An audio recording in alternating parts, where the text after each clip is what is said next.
now that we're talking caste overtly, you're a Brahmin. You come from privilege. There was really no need for you to have even speaking of these things. You could have, as you said, settled into the comfort of the structure which allowed for old set ways of functioning, and you'd have been popular and serenaded and all of that. But you broke that. And at every discussion, in every conversation, you bring up caste and you speak about it.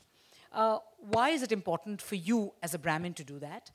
And I'm going to twin a tough question on this, because there is this increasing idea among several marginalized groups that, when people who come from a more elite background, who are not from the backward caste, etc., they do not have the right to, you're snuffing their voice out. So in a sense, you get lammed from both sides. How do you tackle that? First, I come from every privilege possible.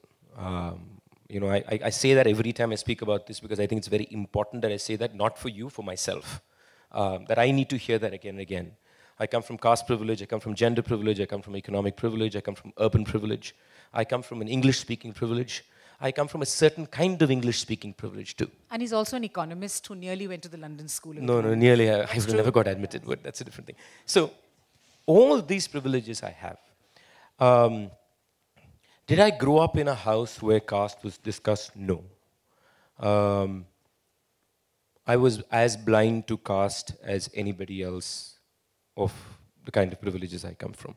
I don't think I even recognized it, which is why I recognize some of the responses I get, because I would have felt the same way. So it is not like caste was something that I was grappling with through my teenage school life or college life. I studied in what is a very liberal school, J. Krishnamurti Foundation, but it's very elitist. So, interestingly for me, all this came from only music. Actually, I'm eternally thankful to music. The more I immersed into art, into music for me, into Karnatic music for me, questions of history started erupting. Questions of beauty started coming up. This has always been this, this idea of what is beautiful, what is sophisticated, what is subtle, behind our heads, all of us in this room have this idea that whatever said and done, the classical is, there's more sophistication to it. We all have it. Whether we like it or not, we have it somewhere behind. So these kind of questions started troubling me. And then the moment you ask these questions, you're asking also the question of, who is saying this? Who is the one engaged? Who are the communities engaged? Who are the communities not engaged? Why are they not engaged?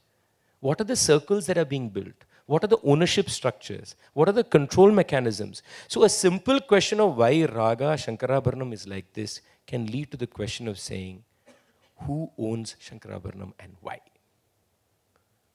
The moment you get there, you're asking questions of power structures and society. And in our society, it's patriarchy and caste that kind of pops up first. So I stumbled into caste. I stumbled into it. It came and hit me on my face that all this mumbo-jumbo that I just gave you about art experience means nothing if I don't really come face to face with who I am. Because then there is a kind of a fraud that is being perpetuated. That all of us come to a place, say this lovely art experience, and we just don't take anything from it as human beings. We don't use that to reflect about ourselves, to reflect about how we are next day when we walk on the street. To me, if that is not happening to an individual, to me as an artist, I forget about other people, then I don't think I'll call myself an artist.